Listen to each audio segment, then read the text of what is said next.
My wife let her best friend plant a poisonous idea in her head. Make him pay. He's not giving you enough, Isla had told her. Selena listened. She left me for a new man. Now he's gone. Her world is in ruins, and mine has never been better.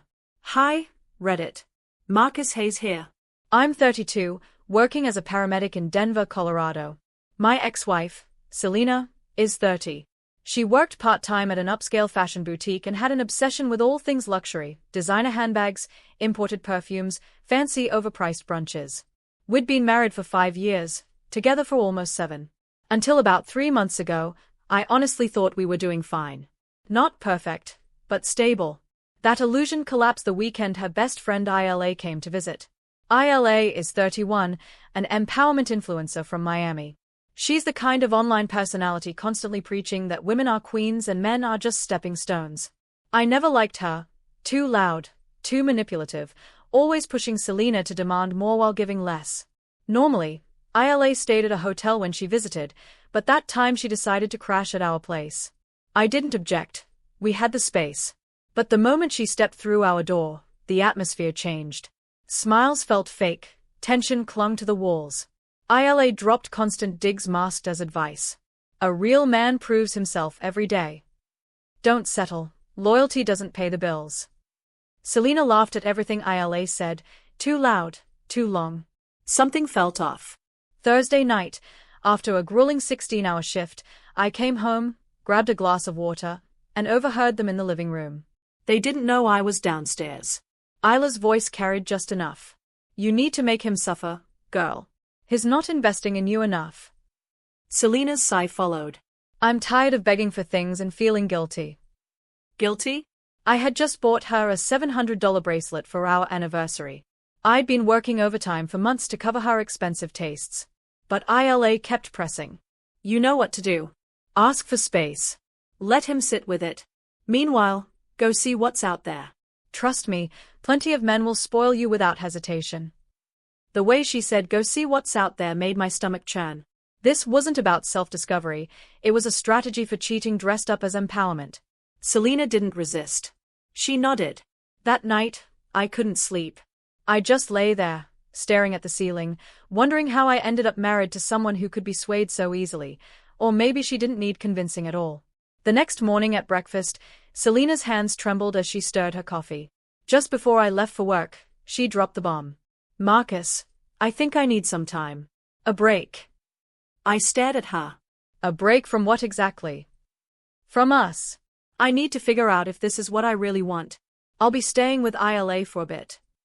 The irony was almost laughable. She thought I didn't know. She thought she was in control. I simply nodded. Okay. Her eyebrows shot up. That's it? Just, okay. What do you expect me to say? If you have to question being with me, take all the time you need.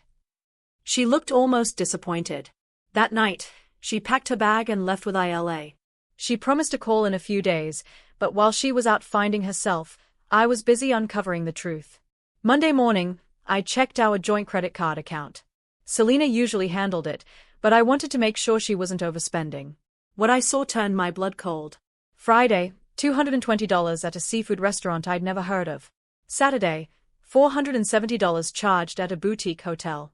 Sunday, $95 at a downtown spa. That wasn't self-care. That was a romantic weekend.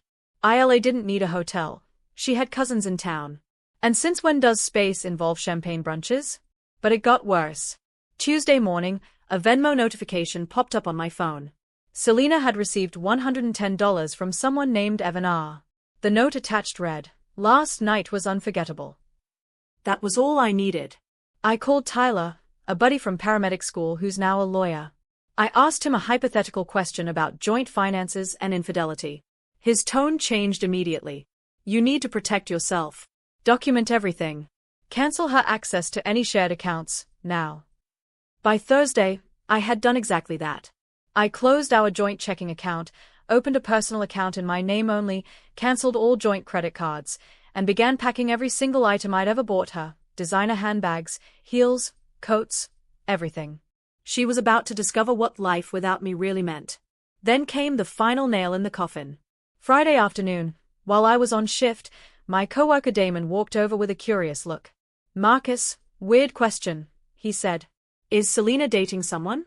My cousin swears she saw her at the Galleria holding hands with some tall guy. Said they were leaving a jewelry store together. Jewelry. The same woman who claimed I didn't cherish her enough. By Saturday morning, I had Tyler push the paperwork through at record speed. Divorce proceedings filed. Grounds: infidelity and misuse of marital funds. I even obtained a court order to freeze what remained of our accounts until everything was finalized.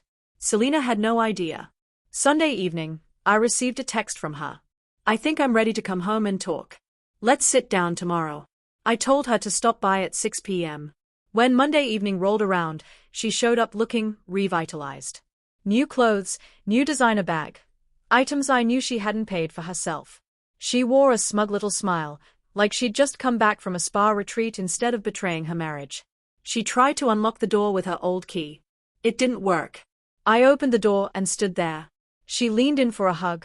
I didn't move. Instead, I gestured toward the boxes stacked neatly in the entryway and handed her an envelope. She frowned. What's this? Your exit plan, I replied. She tore the envelope open, and as soon as she saw the word divorce, her entire face fell apart. Marcus, wait, I can explain. Evan. Hotels. Jewelry. I know all of it. You didn't want space, Selena. You wanted freedom without accountability. Congratulations, you've got both now. She collapsed on the couch, sobbing. She blamed ILA, blamed pressure, claimed I never fought for her. The truth? I fought every single day to make her feel secure while she was sneaking around behind my back. I was done fighting. I walked her to the door. Watched her climb into Isla's car, stunned, humiliated, clutching every single material thing she'd once valued more than me. Fast forward 2 months. My life. Thriving. I've thrown myself back into my career, earned a promotion, started running again, and, best of all, I've met someone. Someone genuine. Someone who doesn't equate love with price tags. Last week, Selena sent me a text. A half-hearted apology followed by, "Do you ever think about us?" I didn't reply. Because the truth is, I'm not the one who settled. She did. And she gets to live with that choice forever. I didn't even open her message. Just archived it and kept moving.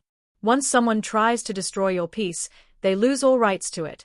But, of course, people like Selena rarely fade quietly. 2 days later, ILA slid into my Instagram DMs.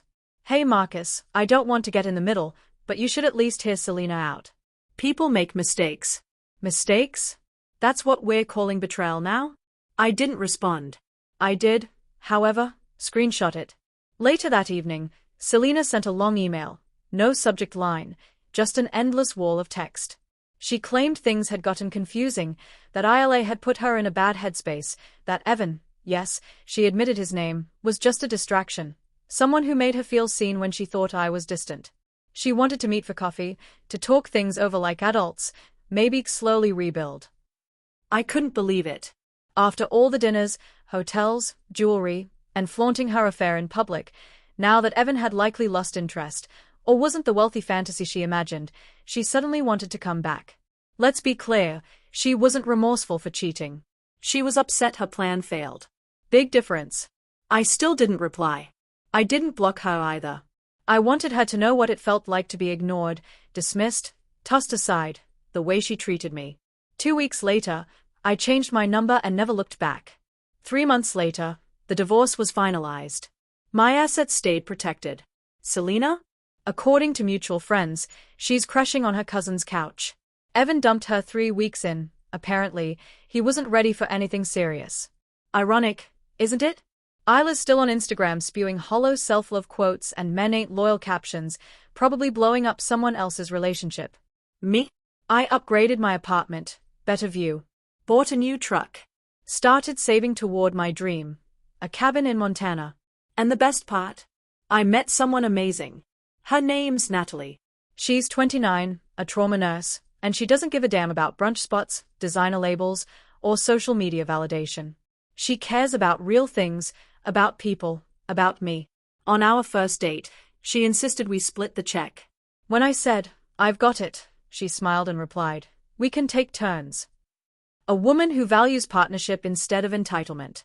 Imagine that. You know what Selena taught me? Love isn't measured by handbags, spa days, or Instagram posts. It's built on respect, effort, and loyalty, things you'll never find in a luxury boutique. So here's some advice. If you're with someone who listens to their friends more than they listen to you, run. If you have to drain your bank account just to feel appreciated, run faster. Because one day, they'll come crawling back, expecting the door to still be open. But all they'll find is a locked door, changed keys, and their place in your life permanently replaced by something better. Peace.